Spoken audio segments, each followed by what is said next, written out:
vamos começar.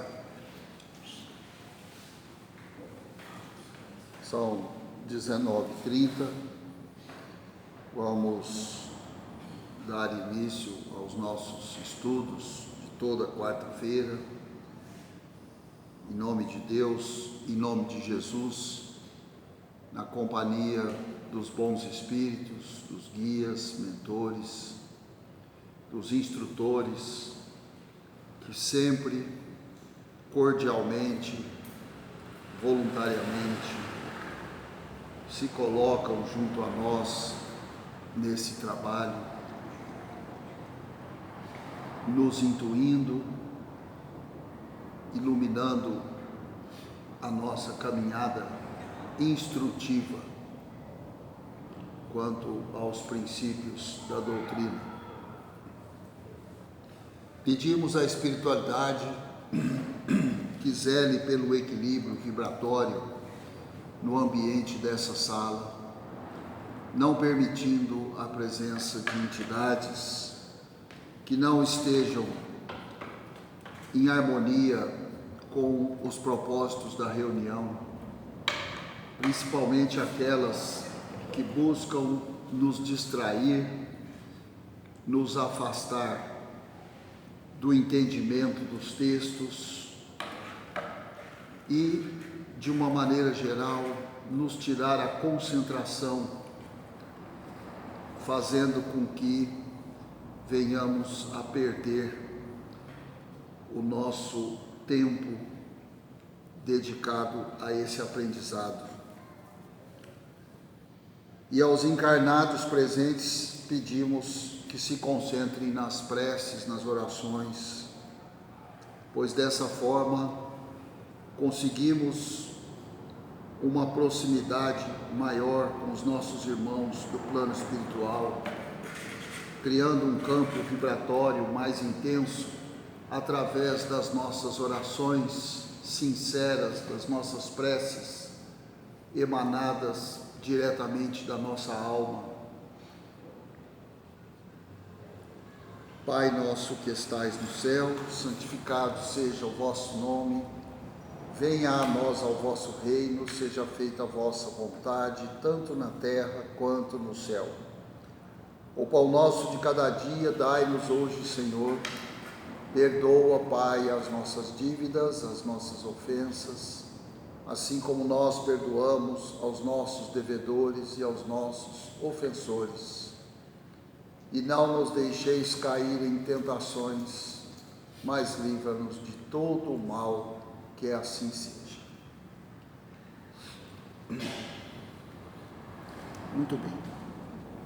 Então, primeiramente na obra O Céu e o Inferno, nós estamos na segunda parte, onde estão os exemplos, e nessa segunda parte nós estamos no capítulo 5, que são as comunicações dos suicidas, aqueles que resolveram dar termo à existência, abreviando a existência. Hoje nós vamos falar do espírito de Luís e a pespontadeira de botinas. A pespontadeira era, nessa época aqui, uma artesã. Era aquela que, com suas habilidades manuais, costurava calçados, né? Então, o trabalho de pespontar na arte de produzir calçados é costurar o couro ao solado, para ser assim mais direto e compreensivo, né? Então, a história de Luís e a pespontadeira de botinas. Aqui nós vamos ver quem é essa pespontadeira, né? Havia 7 para 8 meses que Luís G., oficial sapateiro, ele também era sapateiro, namorava uma jovem, Vitorine R., o nome da jovem, com a qual em breve deveria casar-se. Então, estavam namorando, né? já tendo mesmo corrido os proclamas do casamento. Ou seja, eles já tinham acertado tudo para casar. Estavam namorando e já tinham definido todos os detalhes para o casamento. Neste pé, as coisas consideravam-se quase definitivamente ligados, e como medida econômica, diariamente vinha o sapateiro almoçar e jantar na casa da noiva. Então, já era um relacionamento, de grande proximidade dos dois. Um dia, ao jantar, sobreveio uma controvérsia a propósito de qualquer futilidade, e obstinando-se os dois nas opiniões, foram as coisas ao ponto de Luís abandonar a mesa, protestando não mais voltar. Ou seja, no jantar teve uma conversa lá, sem grande importância, mas eles se desentenderam. Ele e a noiva se desentenderam, Muito bem, aí ele ficou contrariado, levantou da mesa, no meio do jantar, e foi embora. Apesar disso, no dia seguinte, veio pedir perdão. Voltou, esfriou a cabeça, voltou para pedir perdão. A noite é boa conselheira, como se sabe, mas a moça, prejulgando talvez pela cena da véspera, o que poderia acontecer quando não mais há tempo de remediar o mal, recusou-se à reconciliação. Quer dizer, ele voltou lá para pedir perdão e ela simplesmente não aceitou. E isso, lembrando, começou por uma discussão sem grandes importâncias, se desentenderam. Nem protestos, nem lágrimas, nem desesperos puderam demovê-la. Quer dizer, ela ficou brava. Ela ficou brava. Muitos dias ainda se passaram esperando Luís que a sua amada fosse mais razoável, até que resolveu fazer uma última tentativa.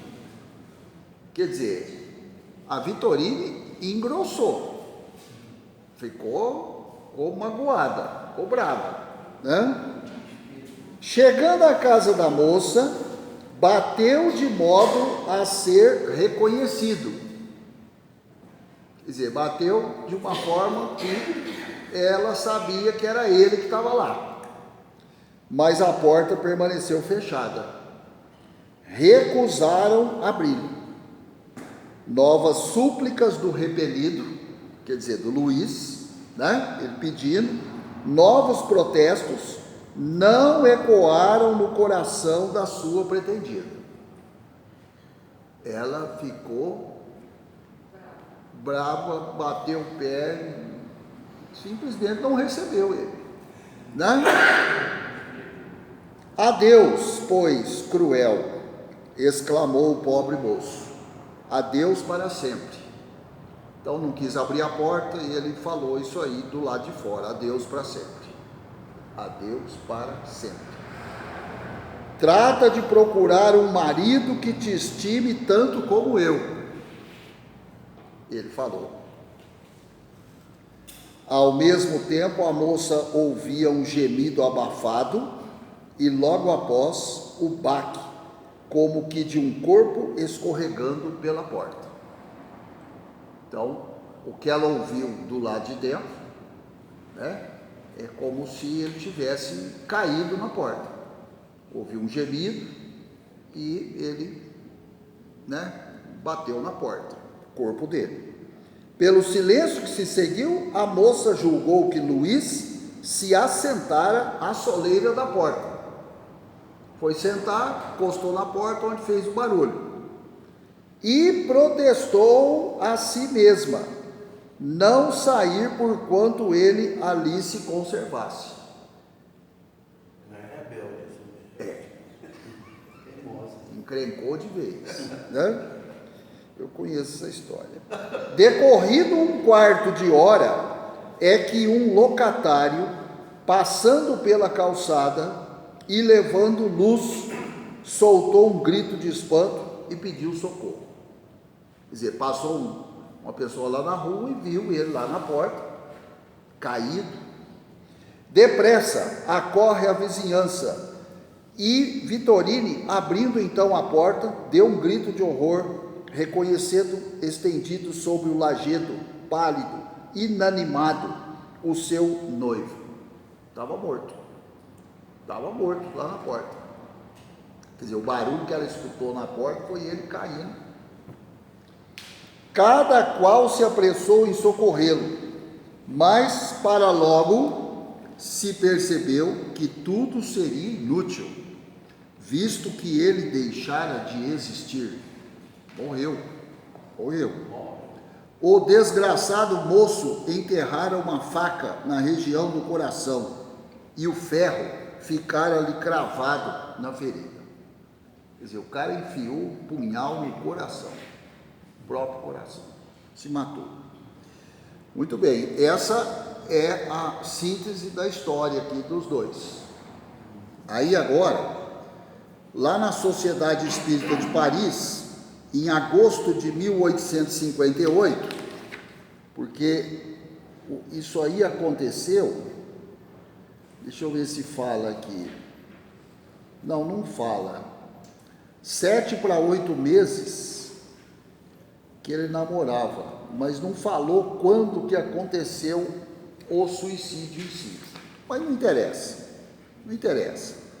E na Sociedade Espírita então de Paris, em agosto de 58, é feita uma evocação ao espírito de São Luís. Então, primeiro não é ao espírito do Luís que suicidou, não, é ao espírito de São Luís. A moça causadora involuntária do suicídio tem responsabilidade? Os médiuns perguntaram para o espírito de São Luís. A moça causadora involuntária do suicídio do cara, do Luís, ela tem responsabilidade?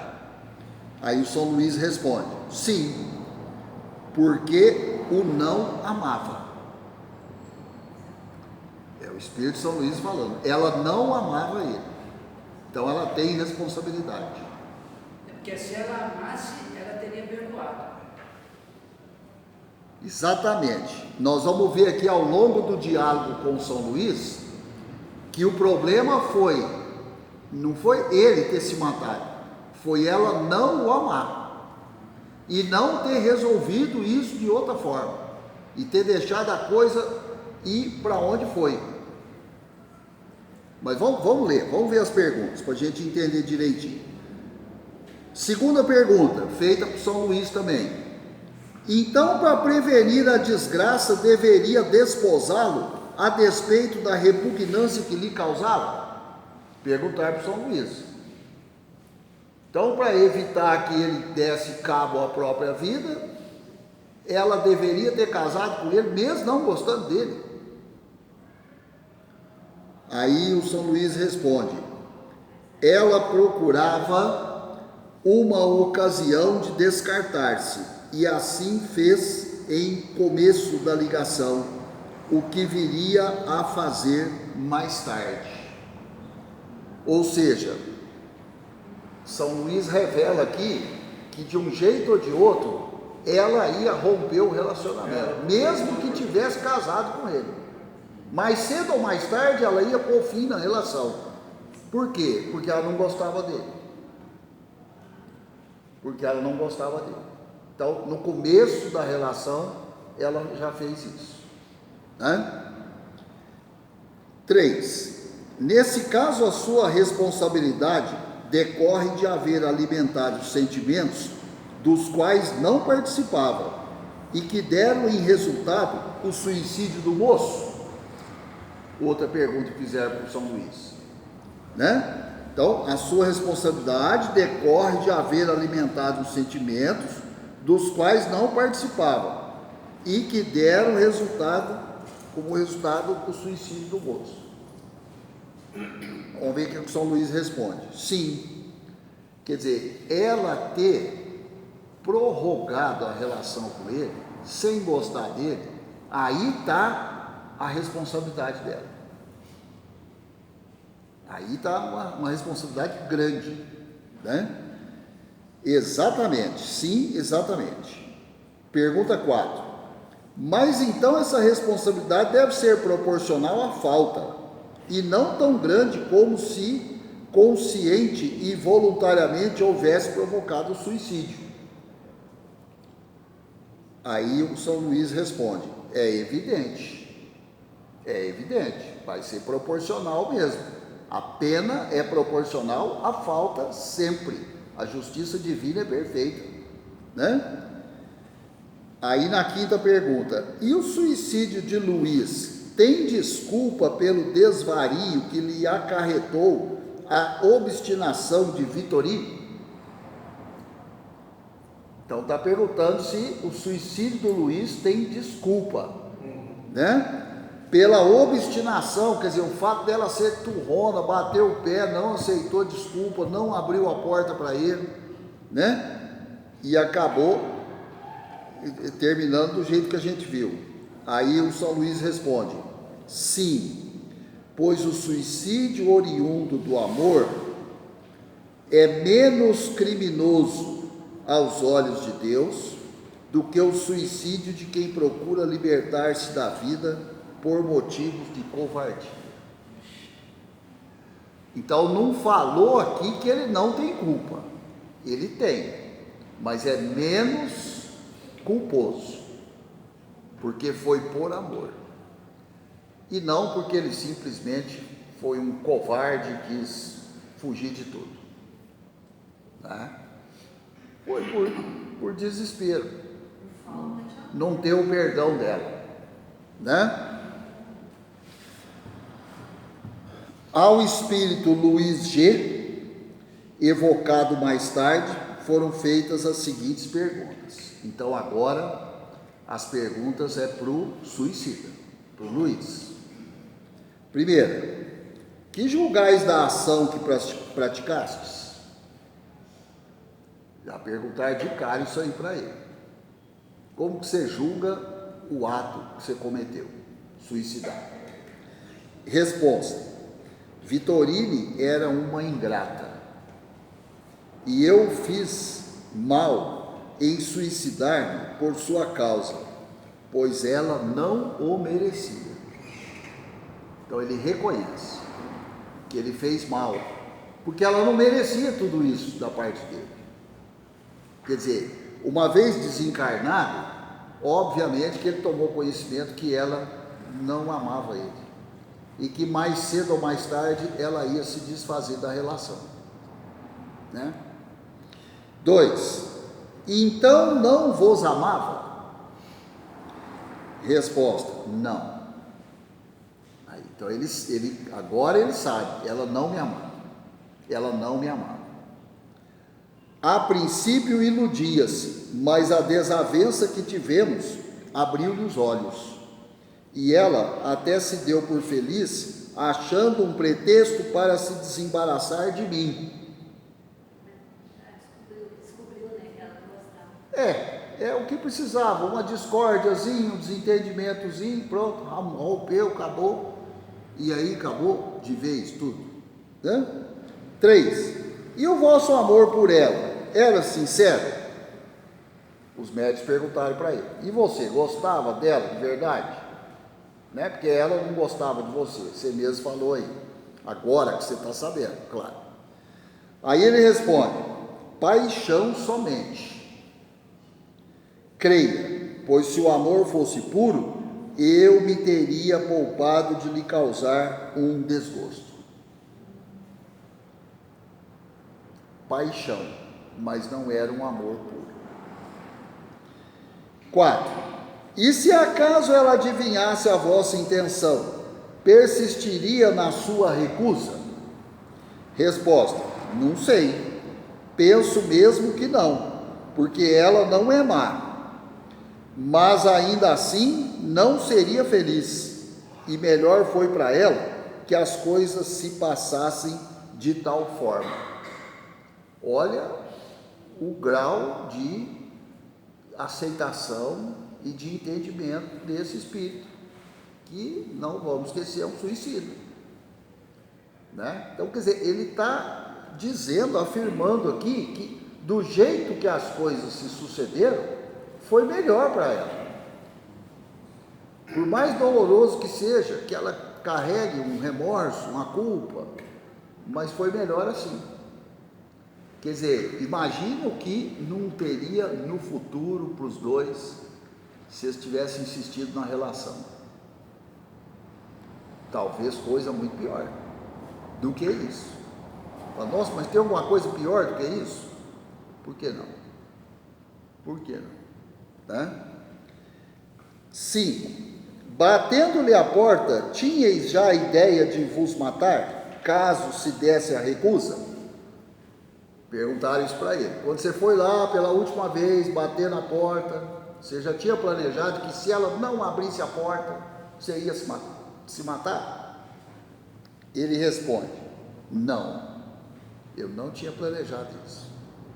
Em tal não pensava, porque também não contava com a sua obstinação. Quer dizer, ele achava que naquela derradeira vez que ele fosse procurá-la, ela ia abrir a porta. Ele não contava que ela ia continuar firme no propósito de não atendê-lo, né? Foi somente à vista desta que perdi a razão. Quer dizer, então, a partir daquele momento que ele fez a última tentativa e ela de fato não abriu a porta, aí, num relance, ele tomou a decisão e cravou o punhal no peito, né? Parece que não deplorais o suicídio, senão pelo fato de Vitorine o não merecer. É realmente o vosso único pesar?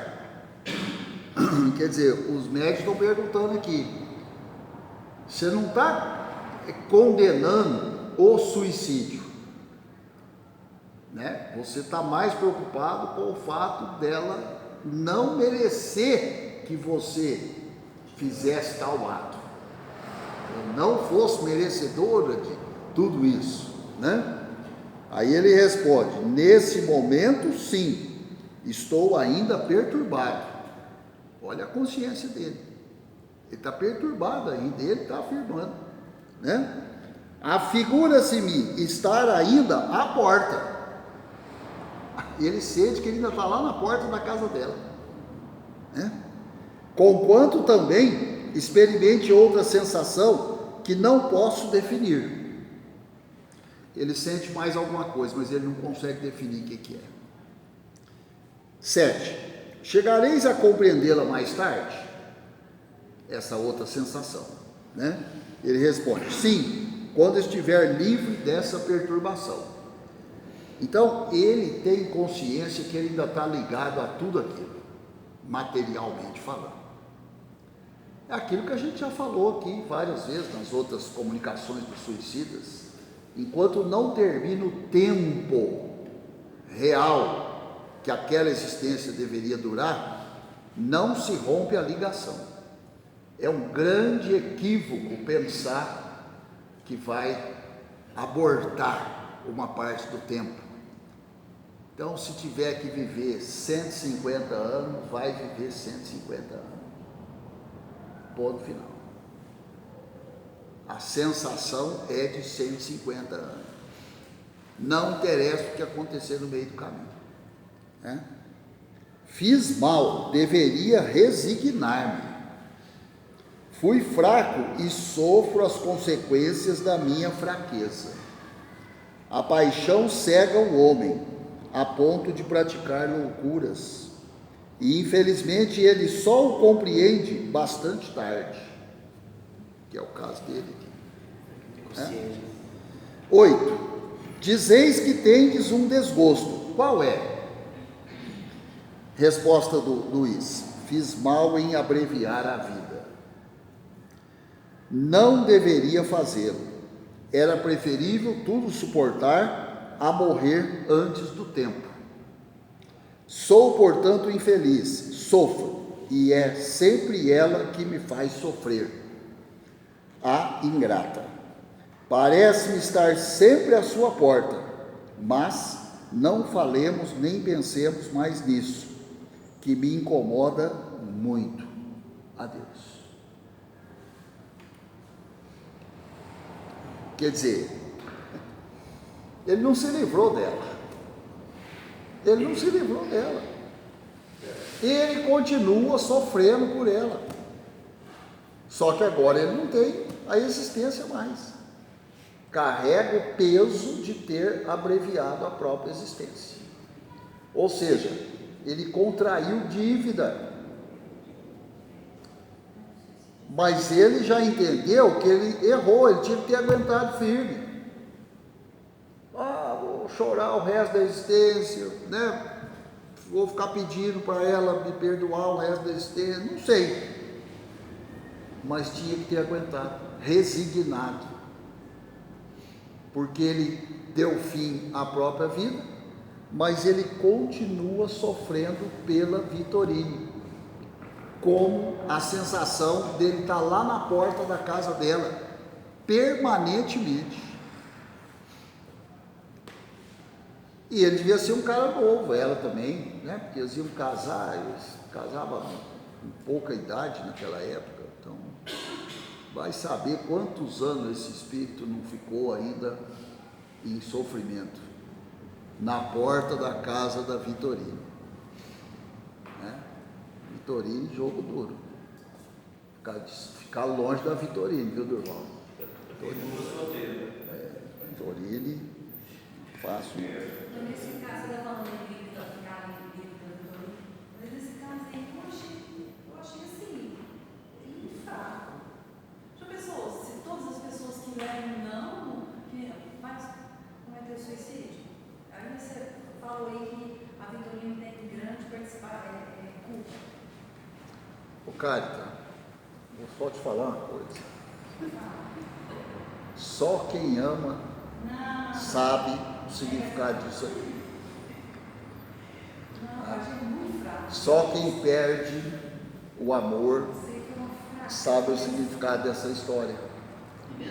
Eu entendi o que você falou, mas cada um. Né? A gente vê casos aí de suicídios, fala, gente, mas não tem lógica, por que isso?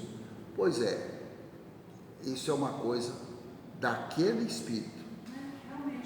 É difícil, né? Porque a gente de fora é um olhar, um julgamento, um sentimento. Mas quem está ali é como se diz, o ator principal da trama, a história é diferente. Né?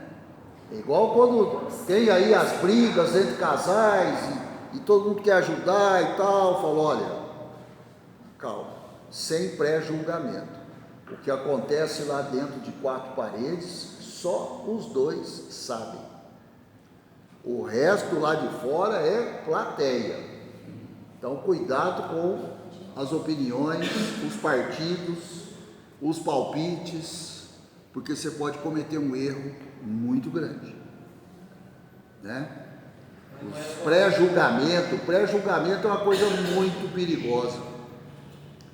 Muito perigosa. Quantas vezes a gente já caiu do cavalo com pré-julgamento, falando, nossa, mas fulano é isso, fulano fez aquilo, então você falou que conhecia muito fulano, você não conhecia tanto assim não. Você achava que você conhecia. Você achava que você conhecia fulana. Achava. Nem nós nos conhecemos direito, quanto mais o outro. Nem nós, às vezes a gente fica surpreso com as coisas que a gente faz. Nossa, eu fiz isso? Fez. Pois é. Estou surpreso comigo mesmo. Quando o suicida deixa o corpo, ele ainda consegue ficar ligado à vida terrena? Não. Só fica? Ele fica ligado. E esse aqui, então, está lá na porta da casa da Vitorine. Né? Eu falo assim, fica ligado à vida terrena, porque, tipo assim, muitos espíritos ainda conseguem visitar os ambientes onde moravam, né? Quando tem a permissão e tudo. Agora, o suicida, né?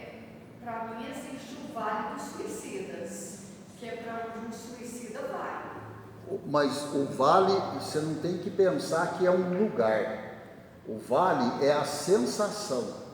Ele está no vale. Isso mesmo. Ele está no vale.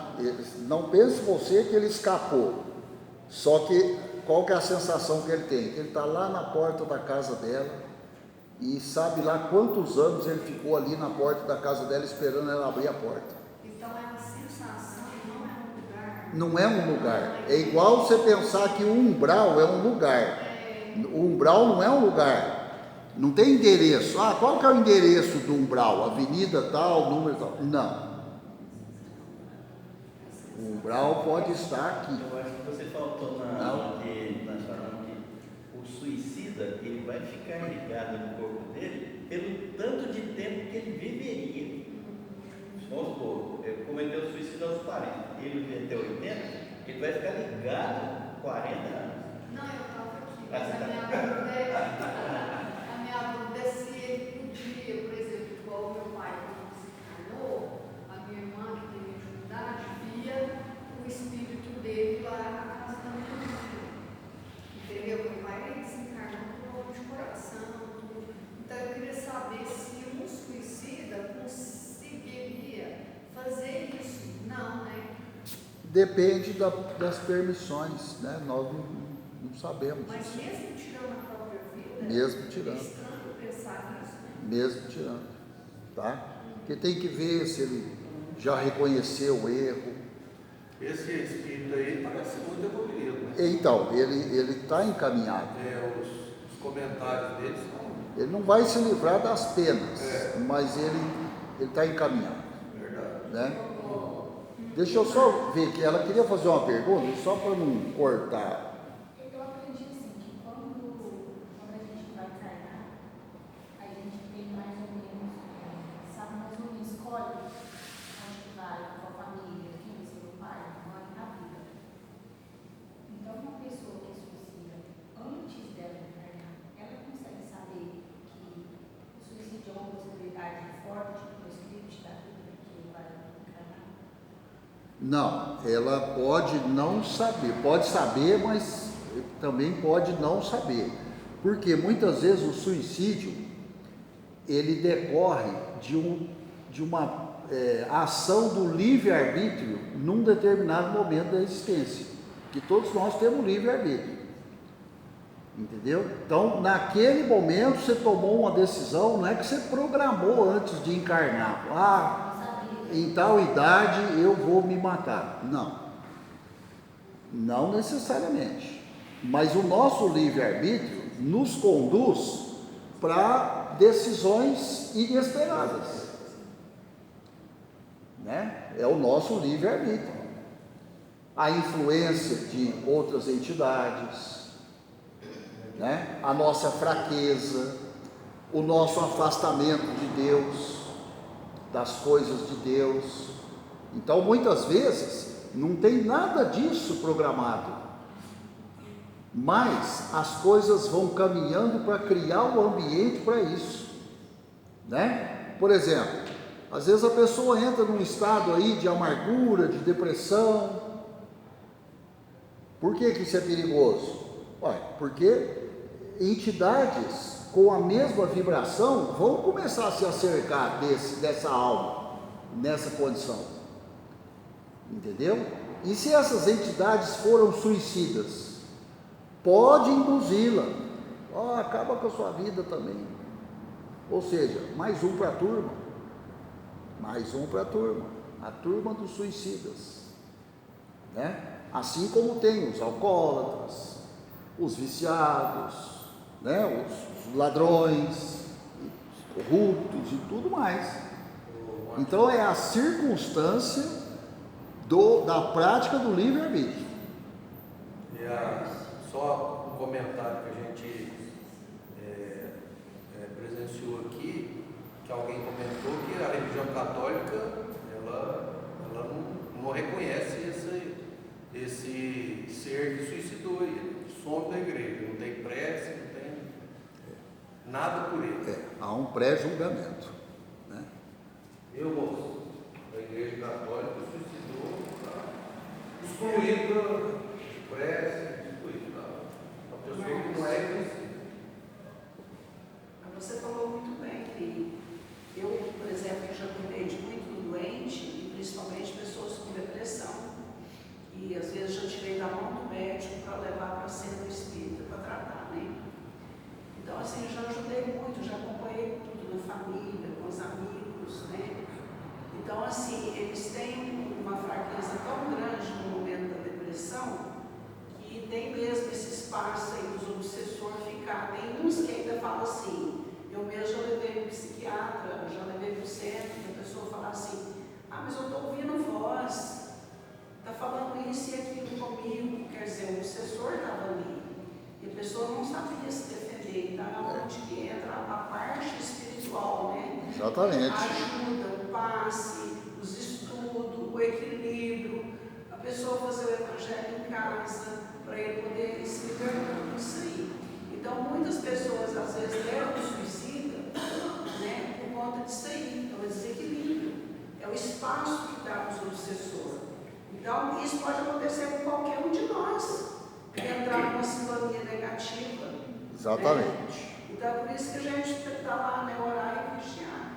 Segunda-feira que vem, eu vou fazer palestra e eu vou falar sobre o tempo. E aí é uma lição pequena, aliás, todas as lições que eu vou falar de segunda-feira, agora elas são curtinhas, mas é cada lição, cada cacetada, que vocês não têm ideia. Então está relacionado a isso aí que você falou. E a pergunta que ela fez. Como que é visto espiritualmente falando a eutanásia? A eutanásia? Por exemplo, assim, a pessoa está doente, ou alguém vai lá tirar a vida dela, como que ela mesma que o suicídio? Será que é mais ou menos assim? Não, aí existe uma penalidade ao praticante da eutanásia. É claro que aquele que aceita também, mas muitas vezes ele está inconsciente, então não tem como ele aceitar ou não aceitar, né? A família toma uma decisão, não, vamos abreviar isso aqui, não tem jeito, é irreversível, né? Então, assim, é complicado, tá? É complicado. Não, então nós vamos fazer a eutanásia. Pois é, então virou Deus. Virou Deus. Decide sobre o outro viver ou não viver. Convivendo, né? Está mais ou menos com essas ideias. É muito complicado isso aí, né?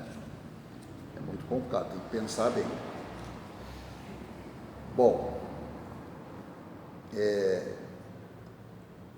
mais algum comentário? No seu livro não tem um comentário? Não, tem uma nota. Tem uma nota. A nota diz o seguinte: por isso se vê ainda uma nova confirmação da justiça que preside à distribuição das penas, conforme o grau de responsabilidade dos culpados. É à moça, nesse caso, que cabe a maior responsabilidade, por haver entretido em Luiz, por brincadeira, um amor que não sentia. Quanto ao moço, este já é de sobejo punido pelo sofrimento que lhe perdura, mas a sua pena é leve, porquanto apenas cedeu a um movimento irrefletido em momento de exaltação, que não há fria premeditação dos suicidas, que buscam subtrair-se às provações da vida. Ou seja, ele teve um destempero instantâneo e ali ele consumou o ato. E agora está em sofrimento. Mas por quê? Porque ele gosta dela, né? E aí sofre mais ainda quando desencarnado e aparece claramente na frente dele que ela não tinha o mesmo sentimento por ele. Então, quer dizer, como falou aqui, ela tinha que ter abreviado essa relação antes. No entanto, eles foram até casamento marcado. Ele já frequentava a casa dela. Naquela época, frequentar a casa era uma coisa muito séria, não é igual hoje, que é uma bagunça, né? Naquela época, 200 anos atrás, mais de 200 anos atrás, frequentar a casa da noiva, está casado, responsabilidade total, né? Então, quer dizer, ela levou essa relação muito para frente. Repito, não tirou culpa dele, mas Cada vez que ela foi deixando, ela foi assumindo a responsabilidade, né? Porque se ela deu no começo sabia que não ia dar certo, devia ter falado para a pessoa, não funciona desse jeito. o ato dele é uma consequência dessa irresponsabilidade dela. Mas em outros momentos eu penso, ele foi armado. Alguma coisa ele já estava pensando. Né? Mas ele não pensou em suicídio, tanto assim que os médicos perguntaram para ele, né, se ele já tinha os planos disso. Não. Isso aí ele decidiu a hora que ele viu a última recusa de abrir a porta. Aí foi aquele lampejo assim, então agora eu acabo com tudo.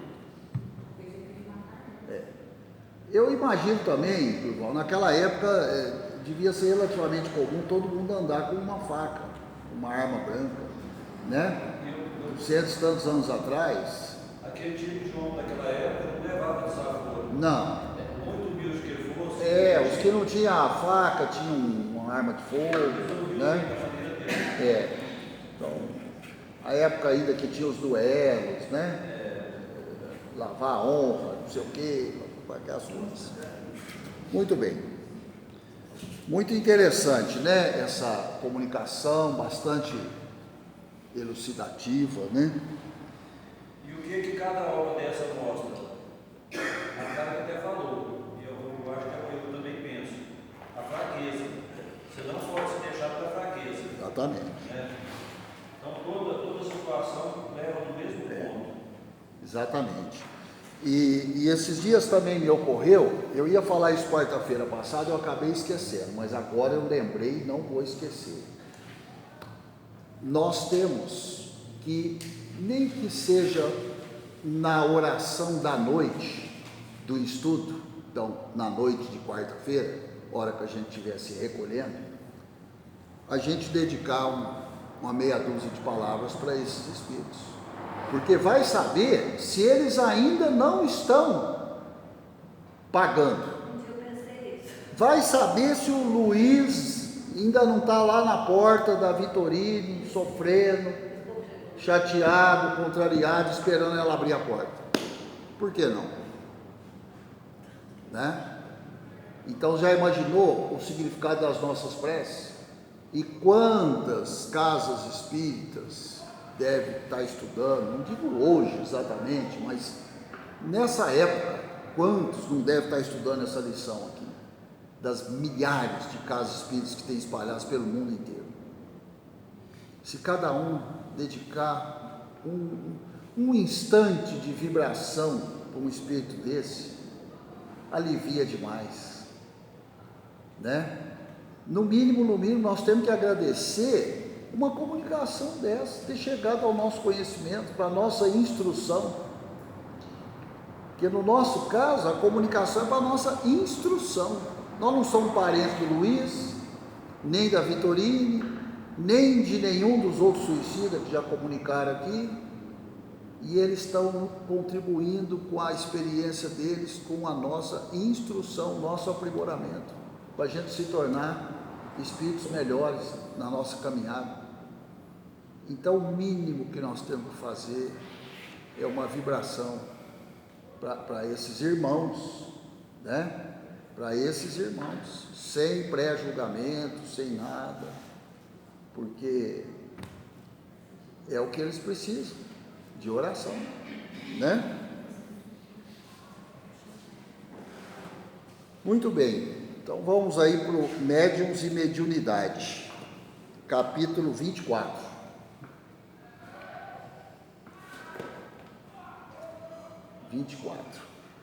Experiências diversas, manifestações físicas.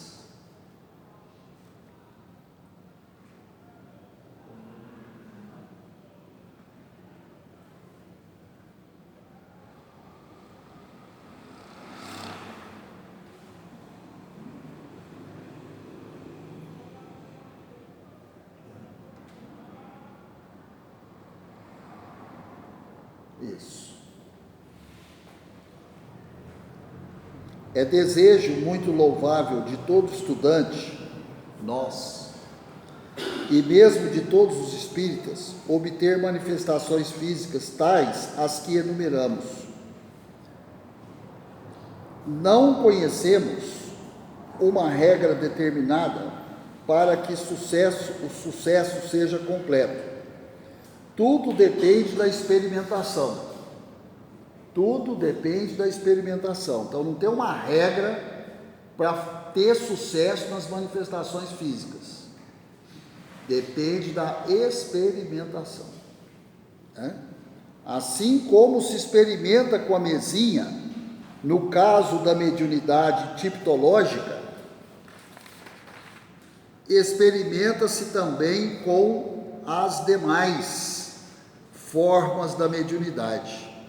As manifestações físicas dão-se quase sempre na obscuridade ou semi-escuridade, ou com uma lâmpada vermelha com luz fraquíssima,